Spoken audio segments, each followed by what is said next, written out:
subax wanaagsan asxaabta qaaliga ah maanta waxa weeye maalin shaqo aroor hore weeyaan marka waxa weeye dharkii aan hagaajinayaa maanta familkii oo dhan waan wada shaqaysanaynaa waxa weeye de waa ka daawasho wacan anigana waxa weeye qadadii ayaan sameynayaa qof walbaba waxa weeye rool buu qaatay marka saas noola socda aniga waxa weeye baastadii ayaan isku shubayaa iyo ma aragtay waxa u boobsiinayaa qadada de waa kaas waxa weeye gacmo wada jir bay wax ku wada qabtaan Soomaalida yiraahdaan haddana waxa weeye weelashii ayaan dhaqayaa qadadii waan u diyaariyay caruurtii iyo odaygii marka de waa kaas waxaan gelgelinayaa mashiinka haddana waxa weeye odaygii ayaa gurigii huvareynayo oo hagaajinayo oo ma aragtay isna waxa weeye dhinaciisu hawsha ka qabanaya hooyada kaligeeda in lagu dhaafo ma ahan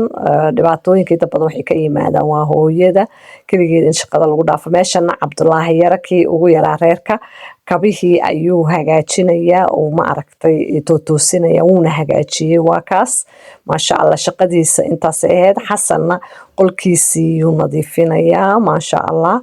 marka hadda waxa weeye wuu nadiifiyay alaabtii ku calinayaa meesha waxa weeye Zaki iyo aabihiisa waxa weeye fadhigii Zaki huvareynaya dhinaca qadada meesha waa qolkii gabdhaha qolkoogii hagaajisanayaan oo ay nadiifinayaan meesha waa dhaxdii aamiin ayaa dhulka masaxayo oo dhan waa roolkiisa waxa weeye qaybtiisii maanta in dhulka dhan masaxo marka de waa kaasoo ma aragtay caruurta qof walba shaqadiisii waa inuu qabsado guriga waa ka dhag baa laga dhigay waa la huvareeyay waa la nadiifiyay waad u jeedaan qadadiina Zakiya dhag ka siiyay de waa u jeedaan waa ka iminkana waxa weeye waa waqtigii nasashada waxa weeye yani waxa noo dhamaaday nadaafadii guriga saad u jeedeenba qof walba doorkiisa iyo waxa weeye kaalintiisu ka soo baxay waana muhiim in ilmaha la baro in ma aragt waalidka la caawiyo waayo mid walba wuxuu anfacayaa gurigiisa markuu tago looma kala eego waa wiil iyo gabar waayo waxa weeye shaqada uma dhaxayso wiil iyo gabar waana sharci gurigeena ka taagan guri walba oo Soomaaliyeedna waxaan jeclaan lahaa in ilmaha saas ay ugu tarbiyayaan sababtoo ah ilmaha wiilka markuu weynaado wuxuu og yahay in wax oo different mise wax oo faraqa u dhaxeenin gabadha iyo wiilka laakiin hadii oo culeysku ku dhaco hooyada mise aabaha mise gabdhaha walaalihiisa wuxuu isku arkayaa boqor markaas awgeeda macnaha clipkayga waxa weeye aan u soo diray in dadka familka ah ay bartaan say hal mid u wada noqon lahaayeen ay isku caawin lahaayeen haddana waxa weeye banaankan u soconnaa caruurta waqtiga casriyaha la gaaray la socod wanaagsan asxaabta qaaliga ee ila socota banaankan aadaynaa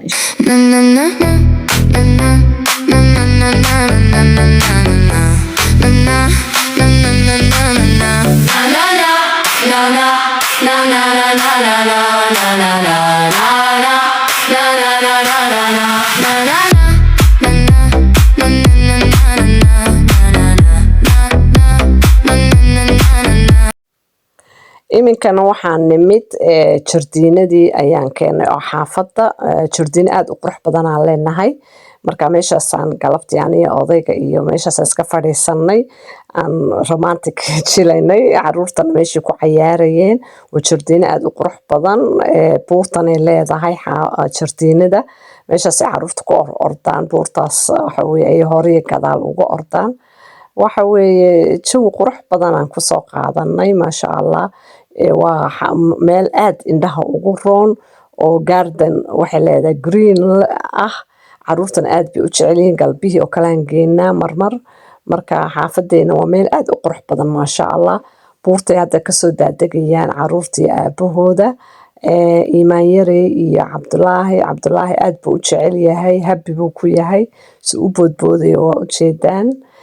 meesha jardiinadaas aniga odaygaan iska ku sheekaysano iyagana dhinac bay ku wada sheekaystaan oo iskaga cayaaraan oo ku nafisaan haddana waxa weeye aniga odayga waxaan u soconaa magaalada caruurta iska soo qaarajinay xabiibkayga aniga magaalada galayno maanta markaas saas ula socda waqtiyadan oo kale markuu maqribka inta maqribka imaanin ka hor ayaa 2 saac 3 saacadood ani odayga waqtigiisa siinaa nabarta dabeecadaheena barta he asxaabta aynii macaanaad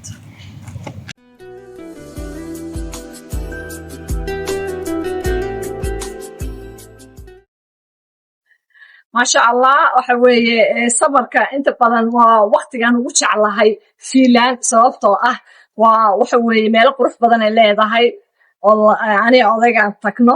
laakiin winterka waa qabow inta badan guriga ayaan joognaa marmar ma ahan laakiin summer ma fadhino guri markaas oo la socda odaygii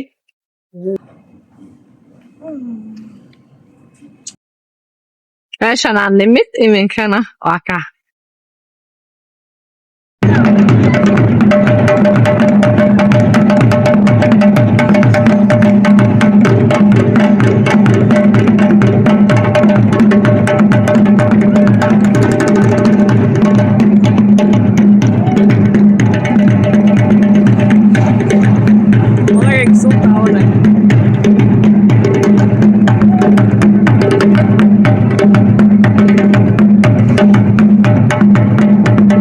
iminkan waxaan galaynaa kafeegan I like it kafeegan yani baarkan kafeegiisa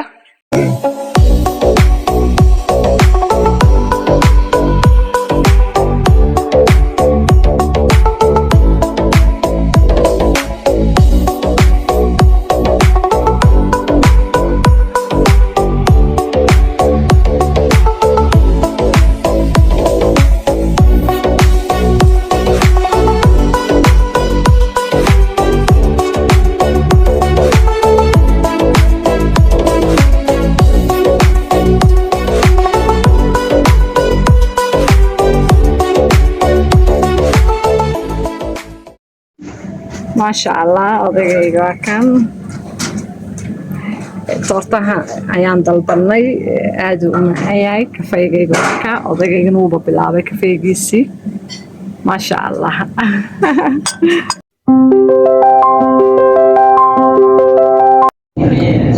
iminkan waxaan u soconaa guriga maalinteena intaas ku eg tahay waxaan leedahay asxaabta ayni salaamnay waa inoo kliibka dambe soo socda sidaa iyo nabadgelyo salaamu calaykum waraxmatullaahi wabarakaatuh